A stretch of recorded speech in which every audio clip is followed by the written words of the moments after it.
Sabe, tem um assunto que às vezes a gente evita, mas que, na verdade, é um dos maiores atos de amor que existem: planejar o futuro. E olha, a ideia aqui não é falar disso com peso no coração, com medo, nada disso. Pelo contrário, é enxergar esse planejamento como um gesto de fé, de cuidado, de enorme responsabilidade com as pessoas que a gente mais ama. Pensa só, essas palavras do patriarca Isaac foram ditas há milhares de anos, e ainda hoje elas têm uma força incrível, né? Elas nos fazem parar para pensar numa coisa que a gente costuma deixar de lado. A nossa vida aqui não é para sempre. E é justamente encarando isso com humildade, com o pé no chão, que a gente começa a entender a importância de construir um legado. E é isso que precisa ficar muito claro. Planejar o futuro não tem a ver com o fim, de jeito nenhum. Tem a ver com o amor. Olhar para essa realidade de que nossa passagem por aqui tem um tempo, isso não deveria trazer angústia. Para quem tem fé, é o contrário, né? É saber que o fim aqui é, na verdade, uma passagem para algo muito maior.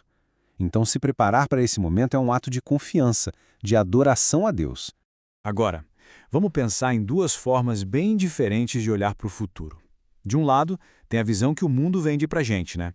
Aquela ideia da aposentadoria, dos famosos anos dourados.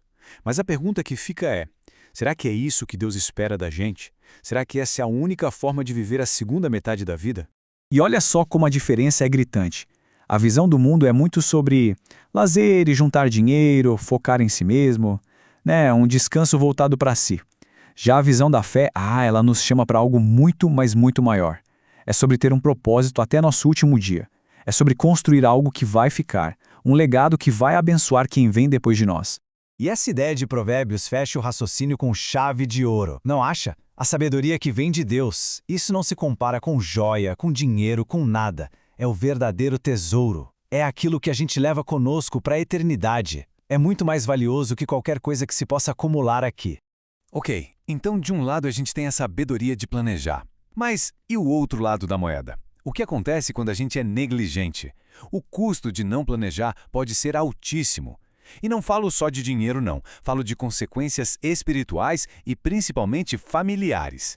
O que acontece quando o amor existe, mas falta o planejamento? Tem uma história que o evangelista Billy Graham contava que ilustra isso de um jeito bem forte. Imagina a cena. Uma família reunida, todo mundo de luto, tentando lidar com a dor de ter perdido o pai e precisando resolver as coisas que ficaram. E é aí que vem o choque. Eles descobrem que aquele pai, um homem que amava tanto a família, não deixou um testamento. Não deixou nada organizado.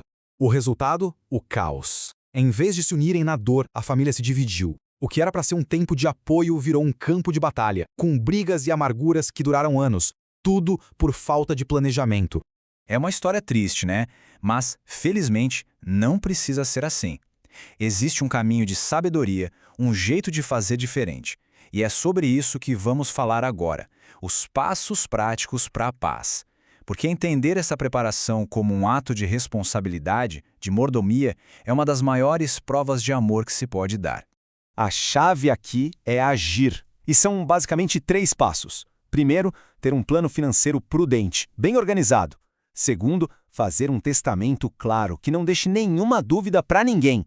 E terceiro, deixar documentado quais são os desejos sobre cuidados com a saúde.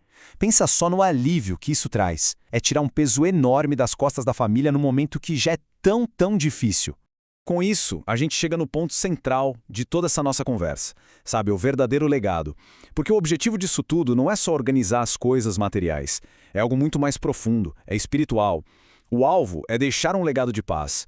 E mais importante que tudo, deixar um testemunho claro da nossa fé. Olha que exemplo poderoso para a gente entender isso. Vamos pensar em J.P. Morgan, um dos homens mais ricos da história. O que será que ele colocou como a primeiríssima declaração no testamento dele? A gente imagina que ele começou falando de ações, de empresas, de dinheiro, né? Pois é, mas não foi nada disso. A primeira coisa, antes de mencionar qualquer centavo, foi uma declaração da fé dele e da esperança que ele tinha em seu Salvador. Isso é um legado de verdade. É deixar claro qual era a prioridade número 1 da vida dele: a alma. Então, a pergunta final não é para ser deixada para depois, é para agora. Que legado está sendo construído hoje? Um legado que vai além do material. Um legado que é, acima de tudo, espiritual. Que essa reflexão inspire a gente a construir algo que realmente dure, algo que traga paz.